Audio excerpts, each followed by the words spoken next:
friends, welcome back to my channel. I hope that you're doing well.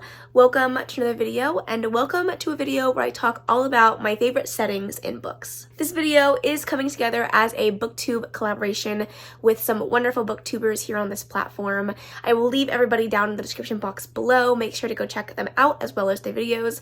I am unfortunately getting mine out a little bit late, so everyone has already gotten their videos up, so please go make sure to check them out. I am so excited to binge everybody's videos and seeing what their favorite settings are. But basically, I'm going to be giving you just a handful of my favorite settings, ones that I am always extremely drawn to and or seem to really enjoy, and some books that kind of fit into that category. Before we get into that, let's talk about the people that are a part of this collaboration. Up first, we have Beccie from BecX Reads. She is the person that puts all of these collaborations together. Thank you so much for thinking of me always and inviting me to do these with you. I always have a blast, so thank you so much. Then we have Brea at Tells of Tales, Crystal at Crystal's Bookish Life, Jackie over at First Lady Reads, Julie at Plaminist Library. Julie, I'm so sorry if I butchered that. I think I did. Kristin at Kristin Craves Books, Laura at A Book Circus, and last but certainly not least, we have Millie at Into the Nook. Okay, make sure to go check out all of their channels and videos. I will link everything you need in the description box below. But without further ado, let's go ahead and get into my favorite settings in books. Alright, the very first setting I think that I feel like it's pretty unanimous for a lot of people. I know not everybody loves this particular setting, but I know a lot of my friends and a lot of people that I know really love this setting, and that is, of course, a school setting. I think this is one of the most fun settings to be in because there are so many opportunities for growth and learning from these characters in an educational sense, but also learning about themselves, and I think that a school setting is a great place to do that. So I always find that a lot of the times when I read a school setting book, there's also quite a bit of found family, which I really enjoy. So this is definitely a setting that I feel like I can dip my toes into and get something out of every single time. Even if I don't absolutely love the book, the setting is usually something that always works for me. So the ones that I'm going to highlight in this particular setting is Nevermore by Jessica Townsend. This is a middle grade book that is definitely set in a magical school setting, which is always something that I tend to love, but I think that this particular book does it so well that it makes it almost impossible to not love the school setting in this. At the very least, this book is fantastic in and of itself, all-encompassing. It's fantastic, but the school setting is just one of those places that I wish that I could go to and learn about this world all on my own. I do love a good assassin school setting. This is the first one that I have read that is like this, and it just felt so dark and gritty, and I love watching people learn how to be morally gray characters in the best ways possible, and I think this one does a great job of doing that. There are a few more that have this particular type of setting that I would love to delve into more. So if you guys have any other recommendations other than Red Sister by Mark Lawrence, let me know, because it's definitely something that I would love to broaden my horizons on. Then we have one that is very hit or miss in the community, but I personally enjoy the story well enough to continue reading all of these chunky ass books, and that is, of course, Zodiac Academy by Caroline Peckham and Susan Valenti.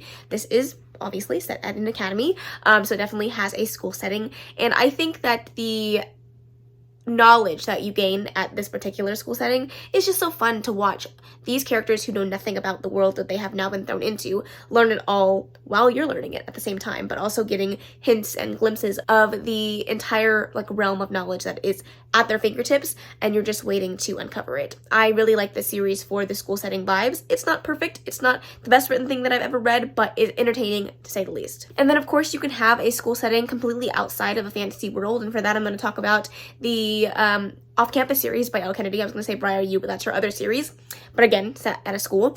And this is a hockey romance series, and I think that it's fantastic. I think that the balance of school setting and hockey and romance is done really well in this series, and I think that this is a fantastic option if you are looking for something that's not as fantasy heavy as some of the other ones I recommended. Alright, again, I'm going to talk about a setting that is pretty well loved, especially in the romance community, and again, not everyone loves this, but this is one that I find that so many people are giving recommendations for that I just get sucked in every single time, and that is a small town romance. I do love a good small town romance. The one that I'm going to talk about first is one that I don't own and I don't want to forget it, so I'm going to talk about it first, and that is the first book in the Tattered and Torn series by Catherine Cowles.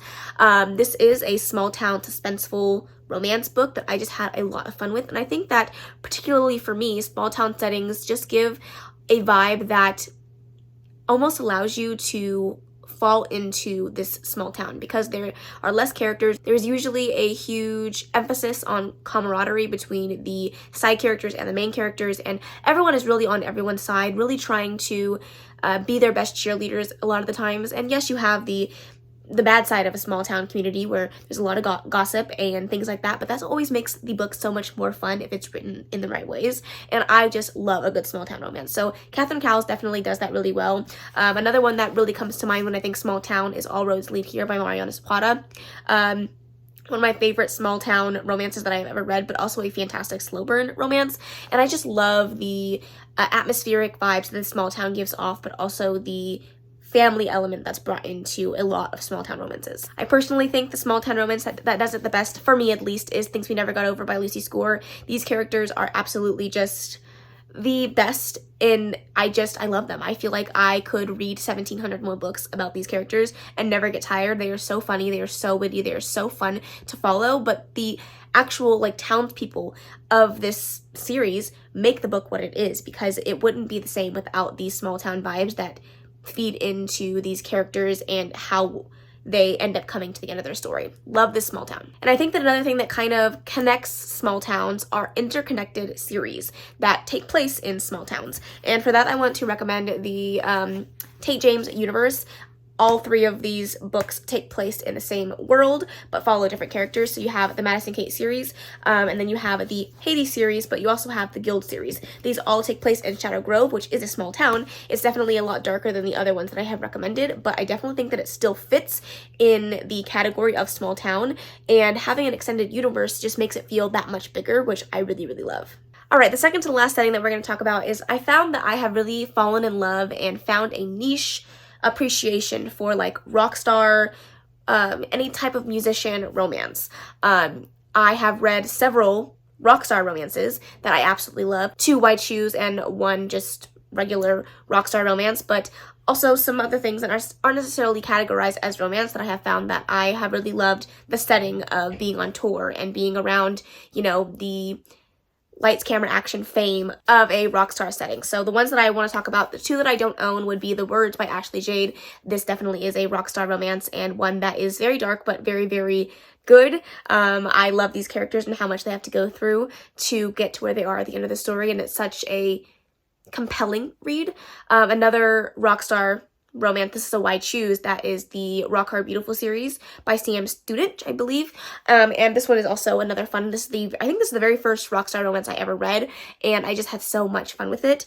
And to bounce off of that, I also really enjoyed Lilac by B.B. Reed. This is another White Shoes rock star romance that is just so delectable. You can't help want to continue to pick it up, and the close proximity of these characters, who also happen to be in this very tension-filled, push and pull, hate to love type of romance, is always so much fun to read about. And then we have something like Daisy Jones and the Six by Taylor Jenkins Reid. Obviously, rock star. I wouldn't necessarily call this a romance, but you are definitely following these people that are living a very tumultuous lifestyle in the limelight of fame. So I always find that so compelling. And the last one that I want to talk about in this setting would be Grip by Kennedy Ryan. The first book in this series, they're not quite as highly acclaimed as I would call a star just yet, but the first full-length novel in this series, Grip, is definitely one that falls into this category. I just love seeing these characters in this setting. For me, it always works. All right, and the last and final setting that I want to talk about, I originally wanted to call it court politics or royalty, being surrounded by royalty, but really I think I just like fae royalty, because the ones that I chose as my representation for this setting are all fae stories, so love that for me. The first one that we have is A Dark and Hollow Star by Ashley Shuttleworth.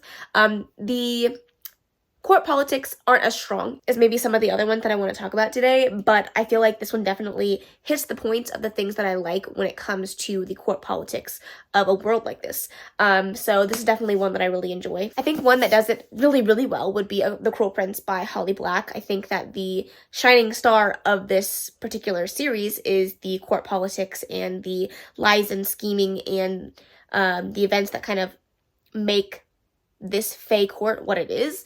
And I think that this is a really strong setting of this book and a big driver of how successful this book is. So I definitely feel like this is a setting that exemplifies the court politics, if you will. Then we have none other than A Court of Thorns and Roses by Sarah J. Maas. I feel like There's not very many people in my mind that do it better than this. You know, say what you will about Sarah J. Maas, say what you will about this series, but it holds a special place in my heart, and I know in a lot of other people's hearts in regards to the characters, first and foremost. But I think that the setting and the court politics that you are on the journey of throughout this entire series is a good reason why this series is so successful. And another one that I really loved was Fortuna Sworn by K.J. Sutton. This is also a Faye story. What do you know? But one that I really enjoyed because there is a lot of lies and schemes and people going behind other people's backs and the abilities of this Faye court that create chaos that I really just love to read about. All right, those are all of my settings that I love and books that fit into those examples. I am filming this very sleep deprived and very sick, so I apologize for any incoherency that comes from this video. Truly apologize. But I hope you still enjoyed the video. Make sure you go check out the rest of the wonderful collaborators and check out their videos. Everything is linked in the description box below. I really appreciate Beccie for asking me to do this once again, and I hope to continue to do this with you in the future. But that is the end of this video. I really hope that you enjoyed it. If you did, please make sure to give it a big old thumbs up. Don't forget to subscribe before you leave, and of course leave any comments, questions, suggestions in the comment section below, and I will see you in the next video. Bye.